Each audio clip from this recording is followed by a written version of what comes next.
Mira,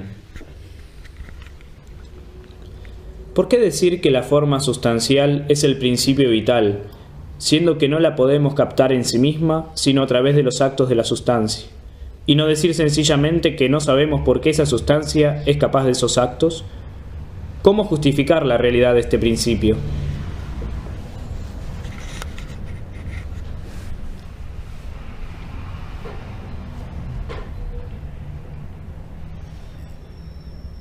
Para responder a esta pregunta tenemos que está formulada de manera incisiva, tenemos que entender primero que nada que ese principio de que conocemos el ser de las cosas a partir de sus operaciones implica no una deficiencia de la cosa en sí misma, sino más bien de un modo de nuestra inteligencia. Nosotros llegamos a conocer lo que una cosa es a partir de las actividades y operaciones de esa cosa que nosotros captamos. Porque toda realidad, todo ser real se manifiesta en sus actividades o operaciones. Ahí lo único que estamos presuponiendo es un principio que resulta evidente para la inteligencia humana, a saber, que toda actividad o operación sigue al ser del cual es actividad o operación. No podemos entender que haya una actividad o operación de nada. Si queremos entender por qué hay cierta actividad o operación, tenemos que remontarnos al ser del cual es esa actividad o operación. Porque la operación depende del ser. La actividad depende de la naturaleza de la cosa de la cual es una actividad.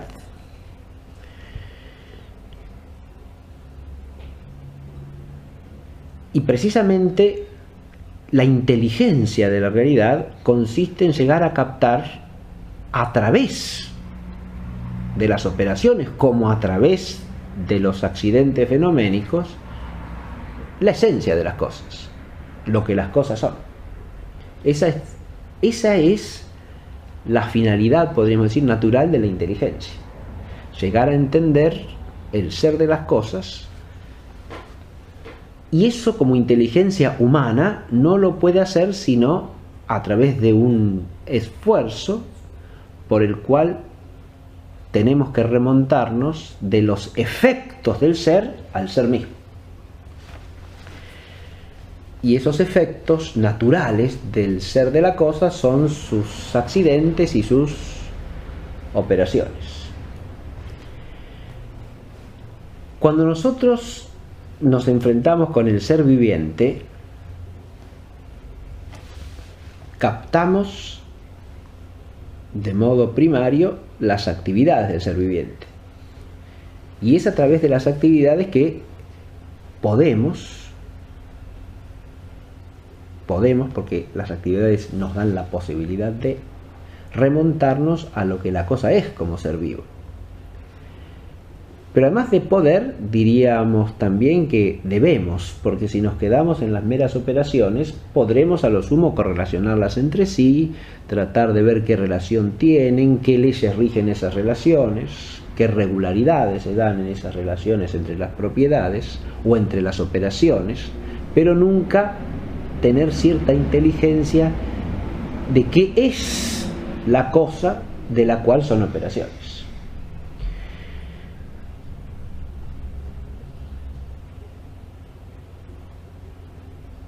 Para resumir lo que llevo dicho, hay que tener en cuenta, por un lado, un principio ontológico, y es la posterioridad en el signo del ser, o en el orden del ser, de la operación respecto de la esencia. Y por otro lado, entender una cuestión nociológica, que nuestro conocimiento, por no ser una visualización inmediata y directa de la esencia misma, requiere de pasar por las operaciones para remontarse a aquello que le subyace, que es la naturaleza. Eso hace al modo discursivo del conocimiento humano.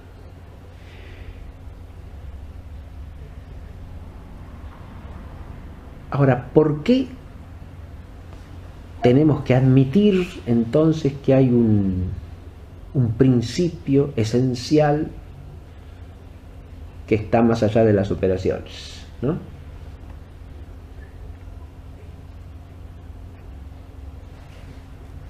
Esa pregunta la podemos dar vuelta en realidad, y es: ¿podemos entender que haya operaciones sin un principio que las fundamente? La operación por naturaleza es un acto, y un acto no puede ser sino el acto de un cierto ser, de una cierta naturaleza, porque un acto no puede subsistir. La operación es un acto segundo y presupone un acto primero. De la relación entre el acto primero y el acto segundo hemos hablado ya en una respuesta anterior. No puede haber acto segundo sin acto primero. De manera que no remontarnos a un principio más allá de las operaciones es simplemente renunciar a la inteligencia de la cosa.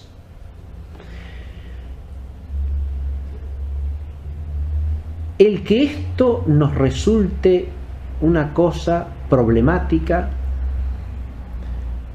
más bien nos lleva a plantearnos la pregunta de por qué nos resulta problemático lo que en el fondo es evidente. Es decir, es evidente el principio de que la operación sigue al ser, y que por lo tanto, conocidas las operaciones, tenemos que remontar a un ser que justifique esas operaciones, que sea su fundamento. Ahora, ¿por qué esto nos resulta problemático? Y aquí viene la cuestión de la confrontación con lo que podríamos llamar un enfoque parcial de la naturaleza viviente o de la naturaleza corpórea en general, un enfoque generalizado que tiene su valor y su alcance propio, pero que al mismo tiempo es un reduccionismo. Es decir, un enfoque absolutamente prescindente de lo ontológico, es decir, de la abstracción metafísica, para abordar el ente físico. Si nosotros permanecemos en esa esfera, entonces el problema de cuál es el fundamento de las operaciones desaparece. Nos restringimos a considerar fenómenos físicos y a tratar de relacionarlos físicamente entre sí, por un mecanismo físico, por un dinamismo físico, por una correlación empíricamente verificable entre un fenómeno y otro fenómeno, y entonces no pasamos de la esfera fenoménica. Ahora, eso, que puede dar su fruto desde el punto de vista del conocimiento de cómo se dan los fenómenos en la naturaleza, y puede dar también su consecuencia práctica de aplicabilidad en diversas artes que nos permitan conseguir ciertos efectos a partir del conocimiento de esas leyes fenoménicas. Ese sería el ámbito y el alcance propio de ese modo de enfocar la realidad natural. Eso no es una explicación del fondo inteligible de la realidad natural. Ahí quedamos en una esfera de abstracción restrictiva que no nos permite de ninguna manera llegar a lo esencial de la cosa. Es decir, es un enfoque parcial, pero al mismo tiempo reductivo a un orden inferior de intelección, que no llega a la intelección ontológica. Es una segunda cosa que podemos aclarar en relación con la pregunta. Ahora, la pregunta iba también a la cuestión de si no tendríamos que decir más bien que desconocemos qué cosa sea la esencia del ser viviente y contentarnos con decir que tenemos que considerar las operaciones. Conocemos las operaciones, pero del ser no sabemos nada. Y esto, de nuevo, implicaría, si uno considera todo lo que he dicho anteriormente, por un lado, admitir como un límite absoluto la restricción parcial de un enfoque físico o físico-matemático del ente viviente. Y en general no admitir que la inteligencia humana pueda llegar a captar, aunque sea en una medida limitada y parcial, la esencia de las cosas.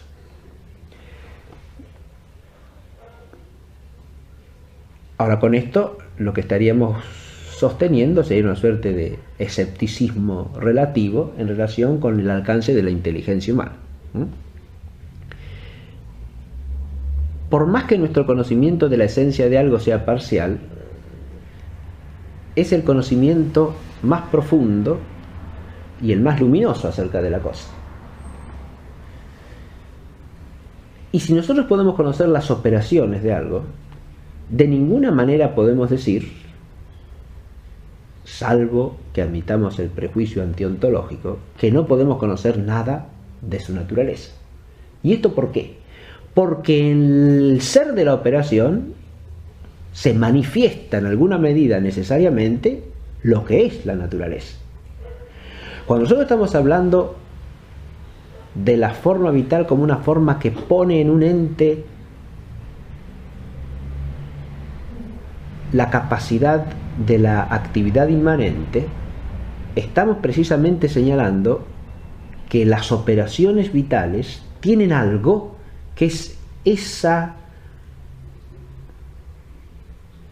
capacidad de perfeccionar en su propia naturaleza al ente del cual son operaciones, que es algo subyacente a las operaciones. No son las operaciones mismas, sino que es algo esencial que atraviesa todas las operaciones y que en cada ente viviente adquiere una especificidad de la cual derivan esas operaciones, las propias de cada ente viviente, el de esta especie, desde esta otra y de esta otra, sea un ente vegetal, sea un ente animal, sea un ente racional.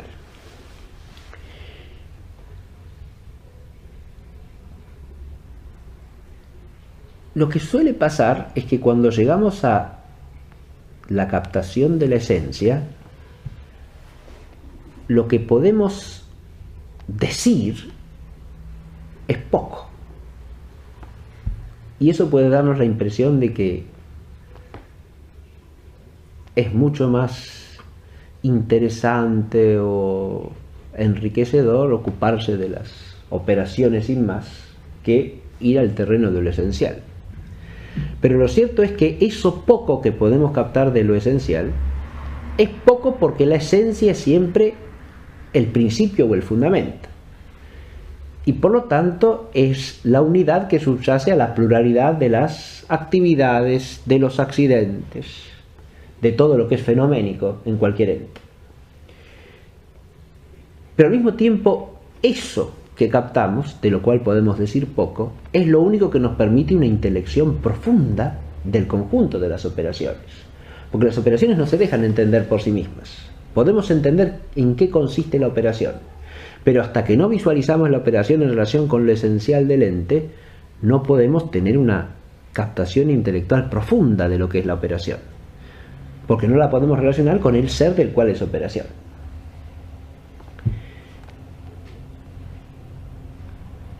La forma sustancial de un ente corpóreo viviente, y ya hemos aclarado al responder una pregunta anterior que aquí estamos aplicando una doctrina que es más amplia que la del ente viviente, y que es la del ente corpóreo, ¿no? Como ente compuesto de forma sustancial y materia prima. Pero decimos que la forma sustancial de un ente viviente es una forma sustancial que pone en él la actividad inmanente, o sea, una forma vital. Estamos dando con el principio de lo que es ser un viviente corpóreo. Y ese principio es lo único que nos permite entender esencialmente, desde el punto de vista filosófico, la vida en la medida que eso está al alcance de la inteligencia humana. Y sin eso no podemos, insisto, entender o visualizar desde su principio, desde su raíz, las operaciones mismas. De hecho, si no las relacionamos con lo esencial, tendemos a ver no las operaciones en su ser esencial,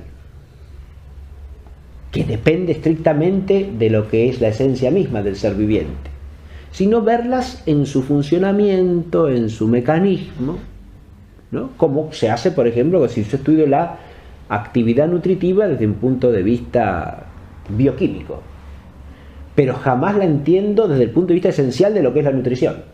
Pero no puedo entender lo esencial de la nutrición si no es en correlación con la esencia de lo que es la vida. Dicho de otra manera, tampoco entendemos la operación si no pasamos de la operación a la esencia. Nos quedamos en una visualización puramente fenoménica de la operación, pero no captamos lo esencial de la operación. Porque para entender el fondo esencial de la operación hay que entender el fondo del ser del cual es la operación. Lo mismo analógicamente pasa cuando tratamos de entender la inteligencia en sus operaciones o la voluntad en sus operaciones, disociándola del ser persona o del ser esencialmente racional, ¿no? No entendemos ni qué es la inteligencia, ni qué es la voluntad, ni cuáles son sus operaciones, porque las vemos desde un punto de vista puramente fenoménico, que en ese caso es mucho más reduccionista, porque perdemos de vista la naturaleza espiritual misma del hombre. Ahora, en esto lo que tenemos que vencer es dos cosas, diríamos. Por un lado, creo yo, esa suerte de reduccionismo generalizado que tiende a privilegiar lo fenoménico sobre lo esencial. Y por otro, cierta dificultad de la propia inteligencia humana, que ya es una cuestión natural, ¿no? A nuestra inteligencia, por su modo de operar, el pasar de lo que es inteligible y al mismo tiempo experimentable a lo que es puramente inteligible, le supone un esfuerzo y un salto. Y eso es un ejercicio que a veces cuesta. Es decir, hay que pasar de aquello que al mismo tiempo que entendemos, de alguna manera percibimos, a aquello que solo es inteligible. Y es claro que los principios son siempre puramente inteligibles. Si nosotros permanecemos en la esfera de las propiedades fenoménicas o de las operaciones que se pueden captar empíricamente, estamos hablando de algo que al mismo tiempo que entendemos, experimentamos. Pero cuando pasamos al principio, estamos hablando de algo que solamente podemos entender. Y ahí eso implica el ejercicio de la inteligencia para alcanzar a través del objeto inmediato, el objeto mediato, que es su objeto más propio, porque es lo que es puramente inteligible. Ahí hay un salto de la inteligencia del objeto inmediato suyo, en vinculación a la experiencia, al objeto mediato que es el más propio, porque es el puramente inteligible. Es aquello que no es objeto al mismo tiempo de experiencia y de inteligencia, sino exclusivamente de intelección. Pero eso es lo que la inteligencia está llamada a hacer, captar lo inteligible. No sé si se manifiesta en sus actividades u operaciones. Ahí lo único que estamos presuponiendo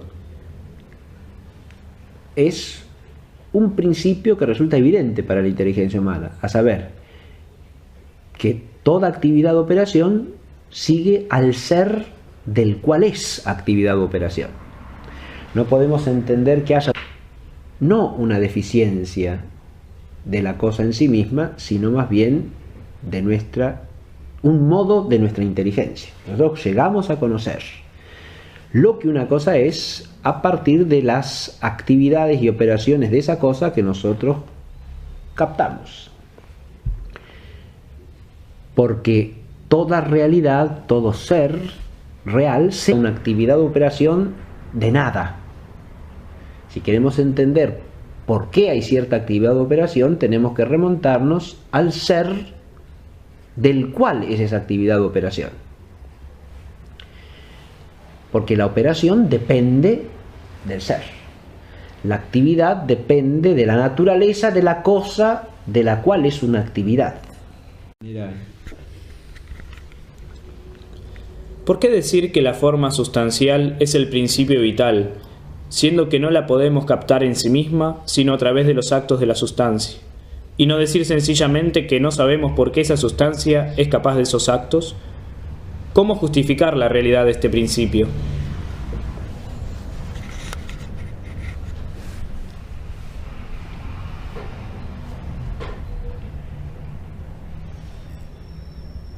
Para responder a esta pregunta tenemos que está formulada de manera incisiva, tenemos que entender primero que nada que